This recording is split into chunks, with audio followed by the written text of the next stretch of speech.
Unboxing time! Oh guys, kamusta kayo? Ilang araw din tayong absent sa pag-unbox.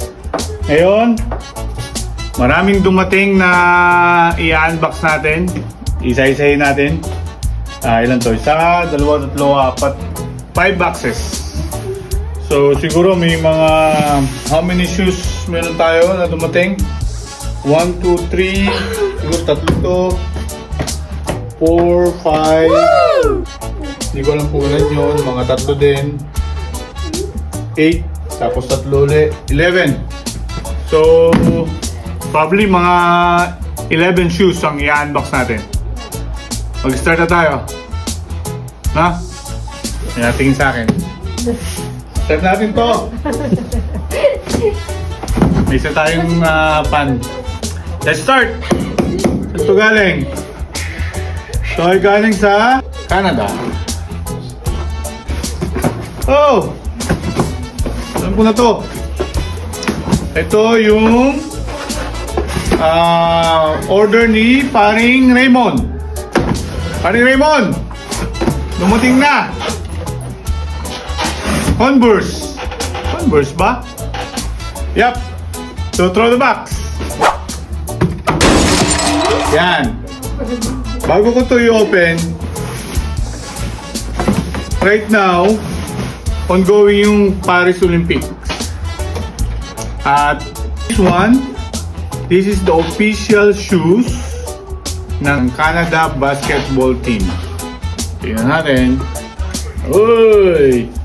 Official color ng Canada is white and red. Ganda! Woo! Ang bango! Yan o, makikita nyo dito. Yeah, Converse Performance. Yan mo, maliit pa. Hindi ko lang kung makikita yan. Pero yung pagkasapas ng super gaan and air zoom. Ganito. Ang ganda ng pagkakagawa niya. So kung makikita dito, ang kanyang tang ay may Converse. Yan. And mayroong design na nakakapit sa nylon yung mga rubber na to. Zigzag design. Which is, yun ang nagpaganda siguro. Oh. Ang ganda oh. Mga zigzag design. And then you can see the logo here. Converse. Merong logo sa tang. May logo dito sa gilid. Sa loob na gilid. And then dun sa likod.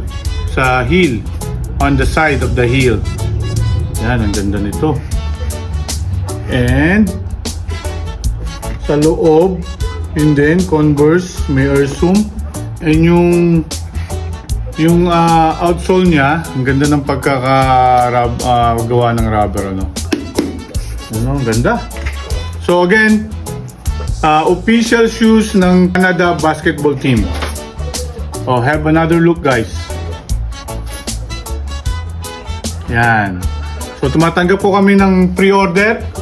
And kung gusto nyo po na ilagay natin sa Wear Now Pay Later, depende po sa inyo yan. At mag-message lang po kayo. Huwag nyo pong palampasin tong ganda ng sapatos na to. Ay Canada. Yan. First unbox done. So to be continued, guys. Meron tayong second box.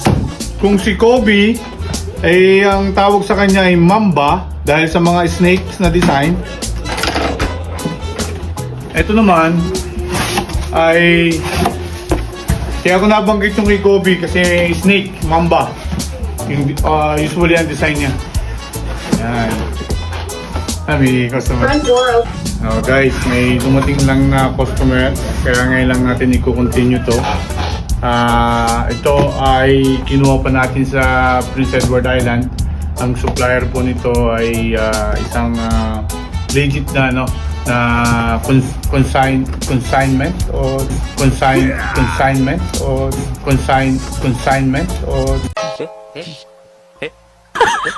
tawag ko ng Nike.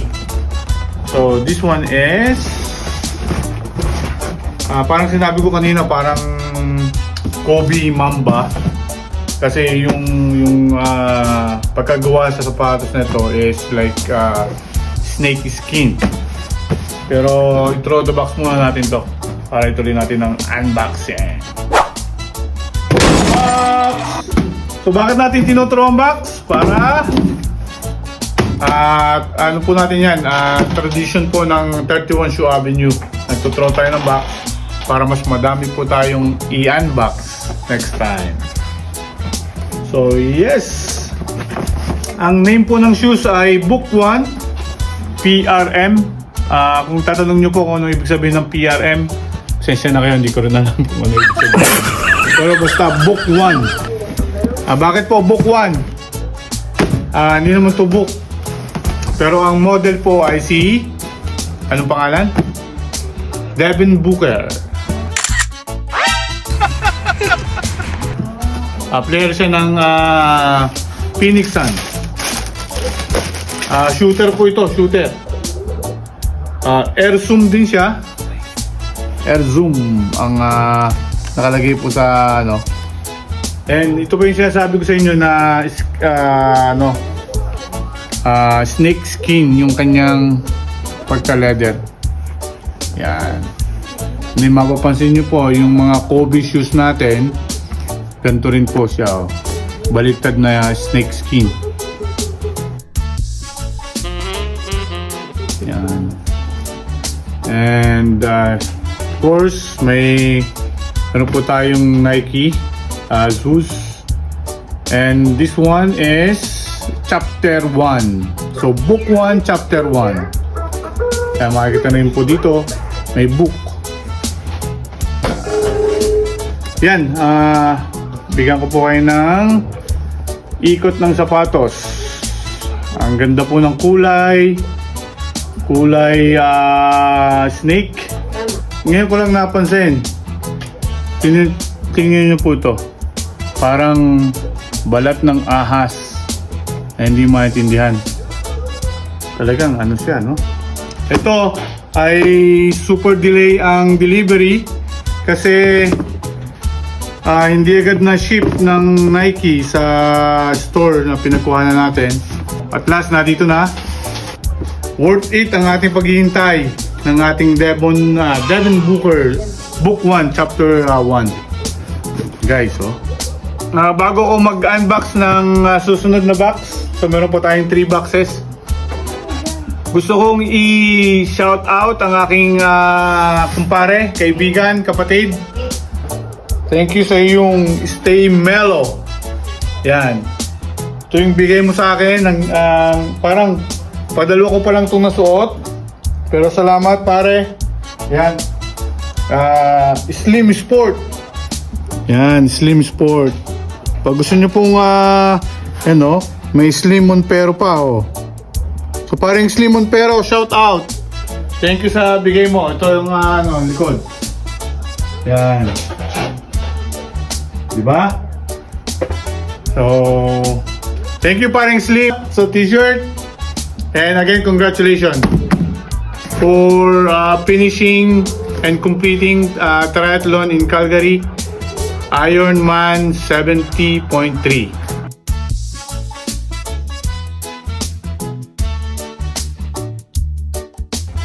Malapit lang po kami dito sa Filipino store. Kung gusto niyo po ng Batangas Lomi, masarap na pansit, punta po kayo sa Rica's Kitchen. Yan, may mga grocery din na mga Filipino item. And then masarap po yung kanilang Filipino cuisine. So try nyo po. Kung nasan man kayo dito sa Alberta, Edmonton, punta na po kayo dito sa Leduc. Kung bibisita po kayo sa Premium Outlet, punta na rin po kayo dito sa Main Street. I think open sila ng Monday to Saturday. Close din sila ng Linggo, no? So parang kami, Monday to Saturday din kami open. From 2 p.m. to 8 lang, to 8 p.m. Pero yung Rica's Kitchen ay open sila ng, I think, 11 to 7. 7 p.m. or sometimes 8 p.m. Pero i-google nyo na lang po. Ito po yung kanilang Rica's Kitchen. Ang owner po niyan ay si Ate Ami. So kung gusto nyo po ng masarap na lomi at iba pang pagkain Pilipino, puntahan nyo po ang Rica's Kitchen. Pagkatapos nyo pong pumunta, ito lang po, malapit lang po kami. Isa po kaming building. Isang building lang po kami. Okay guys, salamat po sa panonood ng aking unboxing. Marami po tayong in-unbox ngayong araw na to.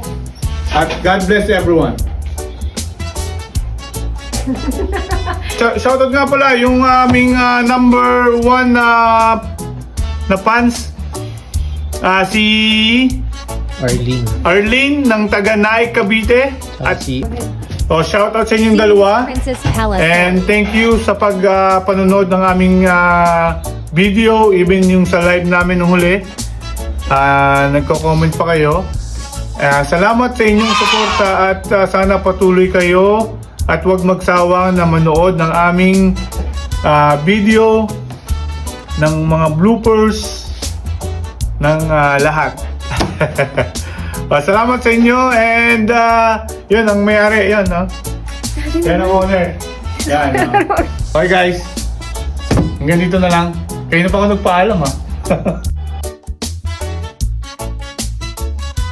Ang ating pong waiting ay nagkaroon ng, ano bang tawag dun sa ganun? Yung paghihintay ay may kabuluhan. Worth it. Worth it ang paghihintay natin. Yan. Galing mo talaga.